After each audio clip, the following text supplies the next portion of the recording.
Hey everyone, this is Aviator with Aviator Games, and today I am going to do an introduction to Gdevelop 5.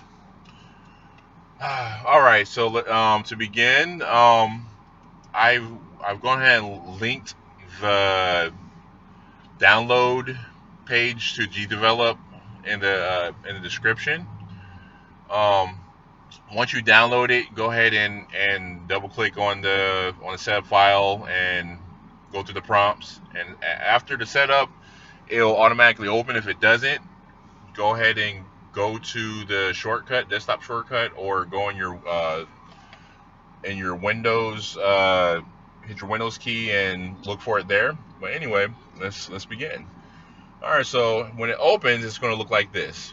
No, nothing's open. No project is open, and it's going to show this. You're going to have your open a project, create a new project, search the documentation. Up here in the left hand corner, you'll have your file menu.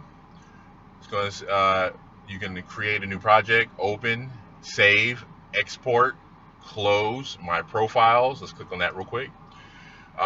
You'll be able to create a Gdevelop profile or sign into one. It's going to ask you to choose a subscription. Gives you three options: free, that's what I'm currently using right now, but I am going to go ahead and get the Gdevelop Pro, and you can see what it offers right here. It's €7 a month, and then there's a Gdevelop Indie for €2 a month. I say, go ahead and at least get the $2 one and support, Gdevelop. For now, let's close that. Close this out. Okay, you have your edit, undo, redo, cut, copy, paste, paste and match style, delete, select all. You have your view, show start page, open debugger, toggle developer tools, toggle full screen, and your help. This will take you to the Gdevelop website. You should already know where that is since you made it this far. All right, since we don't have nothing project open right now, this is going to be grayed out. When you have an open project, that's going to change. And actually, right now, I have an open project. So let's close that real quick. And no, I don't. I don't know why this is here. That's weird. Anyway, usually that's not here, but let's explain it anyway. In this corner, you have your run button, your preview button, your debugger, uh, your object editor panel. This will open your object group editor. This will open your properties panel. This is undo, redo. This one right here will delete the selected object. This is a list of your instances. This is your layer editor. This will toggle your grid off and on, and this is your zoom control. Your manual, I guess you can zoom in, zoom out, or you can click on one of these. You can set it for 200, 150, 100%. Let me see. Then down here you have your about Gdevelop, your Gdevelop forms. If you have any questions or any problems, go here and you can ask your questions here. You'll have to set up, I believe, an account over here too. Your help and tutorials. Let's go ahead and I'm sorry. Click on one of these. This will take you to their Facebook page, and this one will take you to your Twitter, of course. All right, now let's open a new project.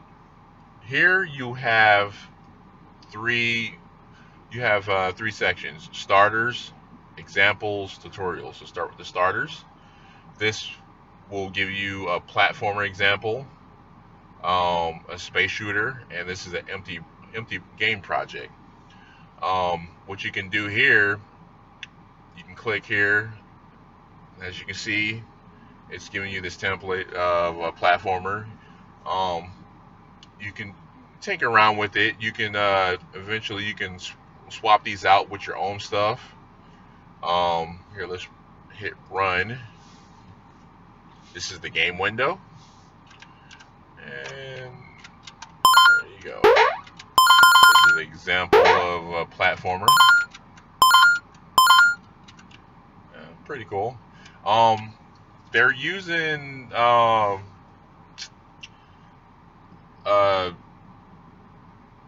game art pack from Kenny's. You can buy all of his game art for I think like $9. I bought it myself, but you can also download a lot of it for free legally, you know, and use it to make your own games. No royalties or anything like that. But like I said, I that's how I started. But I ended up buying it because, like I said, I like showing people love. Anyway, let me see. Alright, so you have your properties panel, you have your objects panel. When you click on an object, it's going to give you more options. You know, your X location, Y location, your angle of that object, Z order, what layer it's on. If you're familiar with GIMP or Photoshop, I think this is great. You can add instance variables. You can edit the size. You know, you can let's zoom in real quick. You can drag this out, or you can edit right here. You can type in the size that you want. Let's say 500 by 500. 400.